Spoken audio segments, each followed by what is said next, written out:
इस बीच यूक्रेन को F-16 की सप्लाई को लेकर एक बड़ी खबर सामने आ रही है। नॉर्थ कोरियाई एक्सपर्ट्स का बड़ा दावा, F-16 देने का मतलब परमाणु युद्ध का खतरा, एटमी वॉर का खतरा पैदा कर रहे हैं वेस्टर्न कंट्रीज। ये बड़ा बयान सामने आया है। F-16 देने के बाद ये युद्ध और भयानक मोड़ पर पहुंच जाएगा, इसके आसार जताए गए हैं।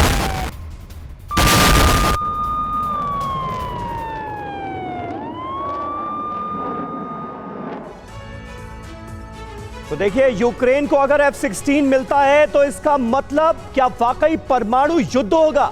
यूक्रेन को F-16 की सप्लाई को लेकर नॉर्थ कोरियाई एक्सपर्ट्स बड़ा दावा कर रहे हैं। यूक्रेन को F-16 देने का मतलब परमाणु युद्ध का खतरा। यूक्रेन को F-16 देकर पूरे यूरोप को परमाणु युद्ध की खाई में धकेल रहे हैं कुछ देश।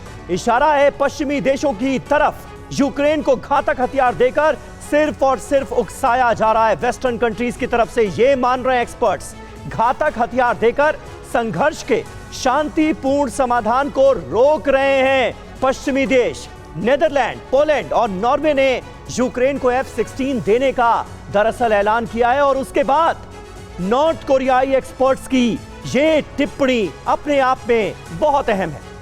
तो जंग के इस दौर में रूस यूक्रेन के बीच बारूदी केंद्र ज़ेपोरिजिया का रोबोटाइन शहर बन गया है। इस शहर पर इस समय रूस का कब्जा है, लेकिन यूक्रेन ने इस शहर को कब्जा मुक्त कराने के लिए पूरा जोर लगा दिया है। वहीं रूसी फोर्स ने भी यूक्रेनी सेना के खिलाफ पूरी ताकत झोंक दी है, इसलिए इस शहर की सीमा पर बारूदी बवंडर उठ रहा है।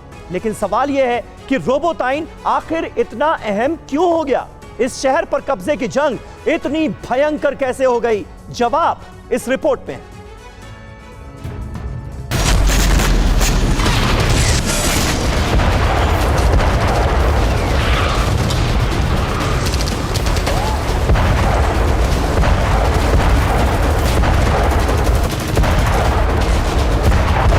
रूस यूक्रेन की जंग में दिखावे के लिए रणनीति का केंद्र नाटो का हेडक्वार्टर है, लेकिन सच यही है कि जमीनी रणनीति में तत्काल बदलाव के दो केंद्र मरियंस्की पैलेस और क्रेमलिन ही हैं, जहां फैसला हो चुका है कि जंग को आखिरी चरण तक पहुंचाया जाए।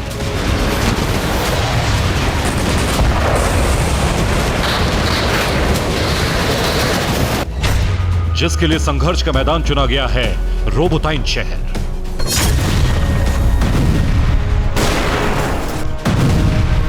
ये वही रोबोटाइन शहर है जिस पर कब्जे की जंग छिड़ी है, जिस पर इस वक्त रूसी सेना काबिज है और यूक्रेनी फोर्स दक्षिणी छोर पर 5 किलोमीटर की दूरी पर खड़ी है। यूक्रेनी फोर्स ने अपने घातक हथियारों से रोबोटाइन को रूस के चंगुल से आजाद कराने के लिए विध्वंसक प्रहार शुरू कर दिए हैं, तो रूस ने रोबोटाइन को बचाने के लिए पूरा जोर लगा दिया है। नुकसान उठाकर भी यूक्रेन को 1 इंच आगे नहीं बढ़ने दिया।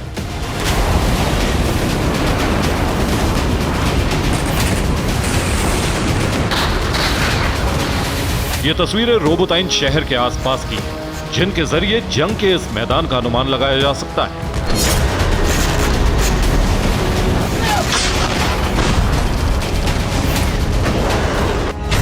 रिपोर्ट बताती है कि यूक्रेनी सेना रूसी सेना की बनाई सीमा रेखा तक पहुंच चुकी है। सीमावर्ती रूसी पोस्ट और सैनिकों के ठिकाने टारगेट किए जा रहे हैं। जहां जहां रूसी सेना का गोला बारूद है, वहां वहां हमले किए जा रहे हैं। लेकिन रूस भी यूक्रेनी सेना के खिलाफ कार्रवाई कर रहा है, जिससे यूक्रेनी सेना को भी भारी नुकसान पहुंचता दिख रहा है। और ये इसलिए हो रहा है क्योंकि इस बार ना तो यूक्रेनी सेना दम ले रही है, ना ही रूसी सेना पीछे हटने को तैयार है।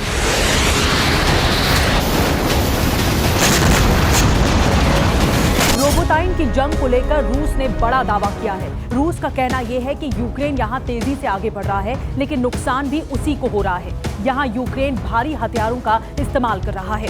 यानी जो यूक्रेन ज़ेपोरिजिया की सीमा में चोरी छिपे दाखिल होने के लिए आर्टिलरी और टैंक्स का इस्तेमाल नहीं कर पा रहा था, वो अब खुलेआम रोबोटाइन शहर की सीमा पर आर्टिलरी और टैंक लेकर खड़ा है और हमले के लिए हवाई विकल्प भी इस्तेमाल कर रहा है, जिसका प्रमाण है यूक्रेन की 77वीं एयर मोबाइल ब्रिगेड का एक घातक हमला, जिसमें रूस का BMD-4 ध्वस्त हो गया।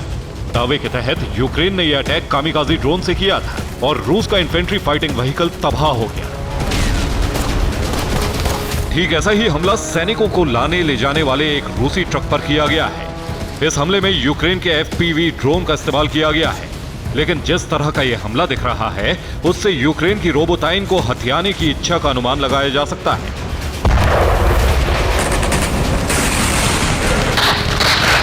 इसके अलावा यह वीडियो भी आपको चौंका देगा, जिसमें यूक्रेनी सेना नहीं बल्कि टेरिटोरियल डिफेंस फोर्स की आक्रामकता के दर्शन हो रहे हैं। दावे के तहत जंगली इलाके में मोर्चेबंदी के लिए 100वीं TDF ब्रिगेड का इस्तेमाल हुआ, जिसने रूस के T-72B3 टैंक को निशाना बना लिया। यह हमला भी FPV ड्रोन से किया गया।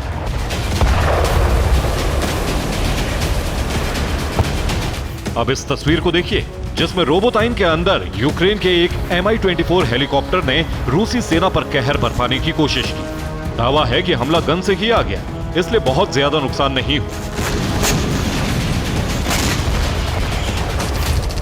लेकिन इस धमाके में रूसी सेना को हुए नुकसान का अनुमान आप लगा सकते हैं।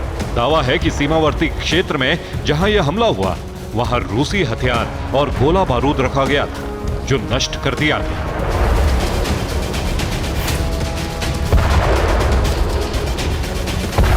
यानी रोबोटाइन आर पार की जंग का वो मैदान बन गया है जहां यूक्रेन और रूसी सेना आमने सामने जंग लड़ रही है, वो भी सिर्फ कब्जे के लिए।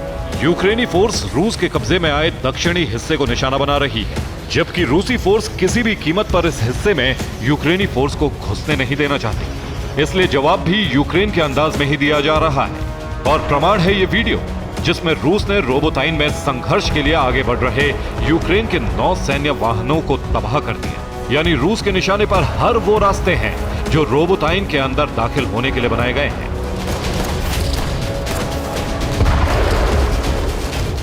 इस तस्वीर को देखकर आप रूस की आक्रामकता का भी अंदाजा लगा सकते हैं। यह रोबोटाइन का प्रवेश द्वार है, जहां यूक्रेन को अमेरिका से मिले ब्रैडली इन्फेंट्री फाइटिंग व्हीकल को खोना पड़ा। इसलिए इस वेपन के सहारे आगे बढ़ रहे यूक्रेनी सैनिकों को भागना पड़ा। अब इस वीडियो को देखिए और यूक्रेन के खिलाफ आक्रामकता को समझिए। यह रूस की मल्टीपल गाइडेड थर्मोबैरिक रॉकेट दागने वाली मशीन है, जिसे यूक्रेनी सेना के खिलाफ ज़ैपोरिज़िया के किसी और क्षेत्र में इस्तेमाल किया गया है।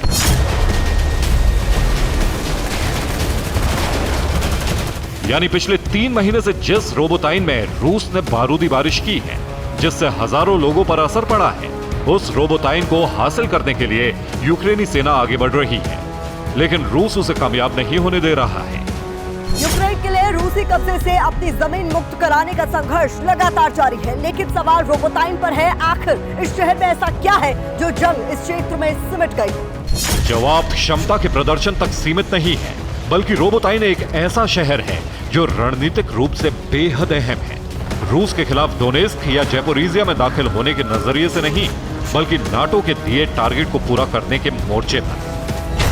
दरअसल नाटो ने यूक्रेनी फोर्स को क्रीमिया हासिल करने का टास्क दिया है, और क्रीमिया की जंग के लिए यूक्रेन को रोबोटाइन को बैकअप रिजर्व बनाना होगा। लेकिन रोबोटाइन शहर पर इस समय रूसी सेना का कब्जा है, इसलिए यूक्रेन हर कीमत पर रोबोटाइन को हासिल करना चाहता है।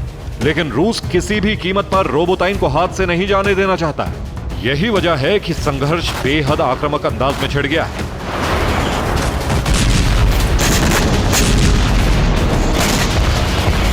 और यूक्रेन के लिए इस क्षेत्र को जीतना इसलिए भी जरूरी है क्योंकि अमेरिका ने अपनी मदद घटाने का ऐलान कर दिया है। ऐसे में यूक्रेन अगर रोबोटाइन को हासिल कर लेता है तो फिर अमेरिका समेत नाटो से बड़ी संख्या में मदद पाने का हकदार भी हो जाएगा। Bureau report, TV9 Bharatvarsh.